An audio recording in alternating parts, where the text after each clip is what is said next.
Good day everyone! Today I am going to talk about the different strategies for engaging students in distance education.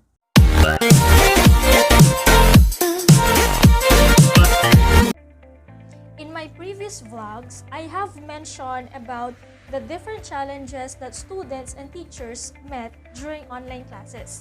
Now in this vlogs, I am going to discuss the different engagement activities that teachers may do in order to catch the attention or motivate the students even online.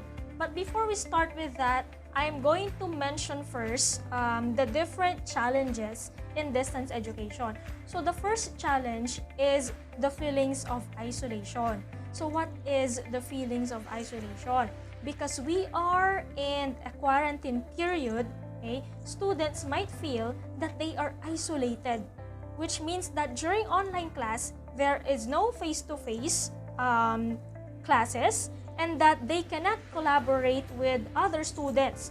Okay, so walang groupings, they cannot talk to other students, they can't even talk to the teacher, okay, immediately if they have questions regarding the lesson. So this is one challenge in distance education.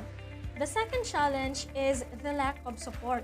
This refers to the physical absence of the teacher. It is because in the traditional classroom, in the face-to-face classroom, if ever the students are being misguided or they don't understand a concept that the teacher is trying to teach, the teacher can immediately address. It is because it is face-to-face. But what if it is in distance education or online teaching? How do we address the support, okay, or the lack of support, okay, of the teacher to the student? So we will talk about it later on. Next, the third one is very important, discipline. Okay. Even in online classes, teachers must employ discipline. Although there are some students who are self-disciplined or they can guide themselves in terms of studying, in terms of the different habits they have to maintain during online classes, not all students are like that. So how do we employ discipline even if it is in online class? And finally, technical glitches. So how do we address this? This is actually a common problem in distance education, the technical glitches. It's because a lot of areas here in the Philippines have actually poor internet connectivity, or the internet is very slow in terms of processing data and so on. Okay? So how do we address this issue, okay, during online class? So we will talk about it now. Let us define students' engagement. Students' engagement refers to the degree of attention, curiosity, and motivation that a student show during learning or after being taught. Okay? So in simpler terms, students' engagement refers to the positive reaction and progressive reaction of a student towards learning. Now, as a teacher, how do we sustain the motivation? How do we sustain students' curiosity? So, it is actually our duty to sustain those. But the question is, how? Okay, now I am going to mention the different engaging strategies for students in distance education. So, number one is we have to start with the students. So, how do we do it? We have to consider their lives. Okay? So how do we consider their lives? Of course, you really have to do a little of background checking. Okay? How are they doing in their lives? Do they live alone? Do they live with a family member? Do they live with just a guardian? Okay? Saan yung lugar in particular, and so on. Knowing their background, okay, will actually help the teacher in engaging with the student. So that's the first one. You have to be very considerate with how they are living, with their family situation. It's because we do not have actually the same situation. You might have a good situation, but your student might live a different life. So that's number one. You always start with your students. Next is we have to practice netiquette. Okay? In my previous vlogs also, I have mentioned about the netiquette. So you might go back to my previous vlog for you to be acquainted with the word netiquette. So in simpler terms, netiquette refers to the different guidelines or rules when you communicate online. So as a teacher, you really have to practice the netiquette, and of course, you really have to teach your students also about netiquette during online classes. That's very important. Next is simplify what you teach. Okay, how do we do it? Are we going to disregard the whole curriculum? No. What I mean here is that you have to prioritize skills and concepts that is included in the curriculum. You have to remember during this quarantine period, we cannot really teach everything in the curriculum. So we have to prioritize. We have to analyze what skill is actually applicable during this pandemic.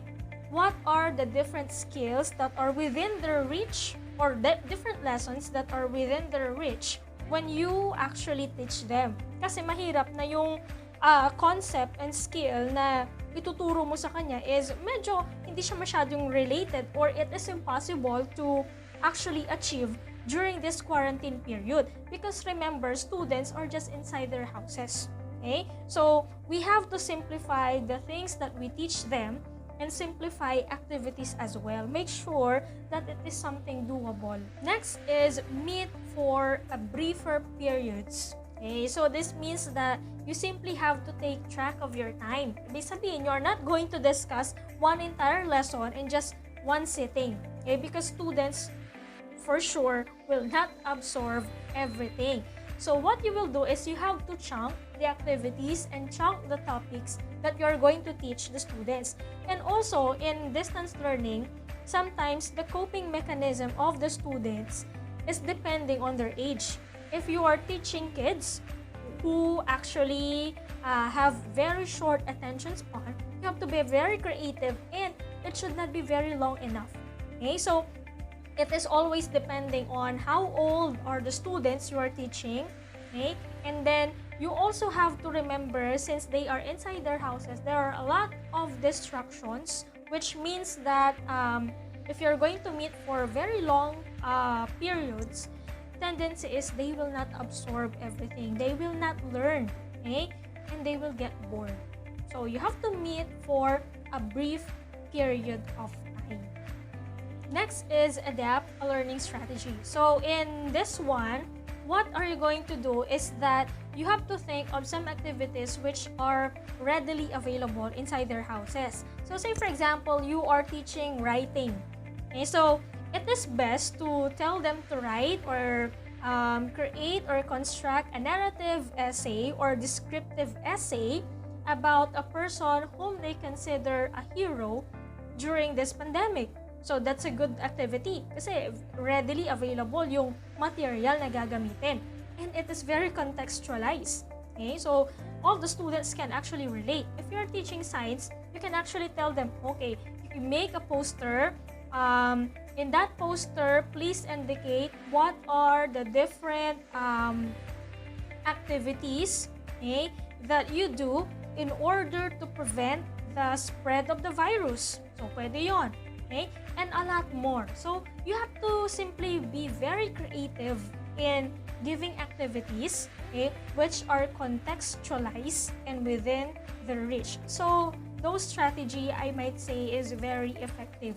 Okay? Or you can actually devise other activities which are downloadable online. We actually have different games which can be downloaded online, and students will enjoy it. Kasi alam niyo naman, ang mga students, kapag may game na kasali, very active sila. But you have to make sure that in doing the game, everyone can actually join. So make sure na offline game siya, that everyone, not only those who have access to the internet, can actually join the activity.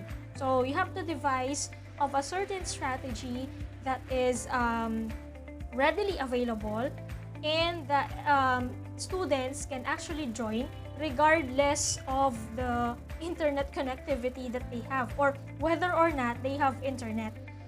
Next is test everything, plan, and assume that everything will break.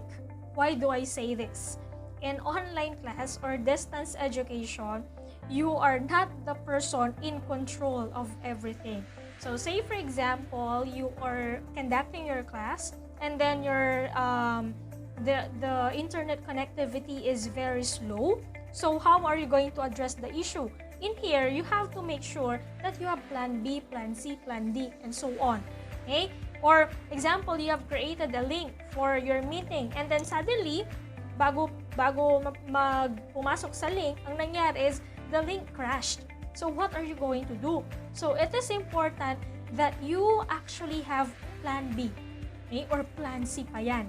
Okay? Another one in this, assume that everything will break. You have to make sure that if you actually plan ahead of time, you can mitigate the loss. Next is you have to use the right platform for the right teaching. Although there are a lot of readily available platforms over the internet, you have to choose what is the best one for your students because not all of them is actually suitable or applicable for your learners. So you have to know the features of the platform. You have to know if there are features which will not work with your students and which feature will actually work. So in order for you to have a successful class, make sure that the platform you are using is applicable to your students. That's it for today. I hope that you have learned something from this video. You have to remember, teachers, that you cannot actually teach everything that a student may know, but you can guide them to know the things that they have to know. So for more videos, please like and subscribe to my YouTube channel. See you again. Bye!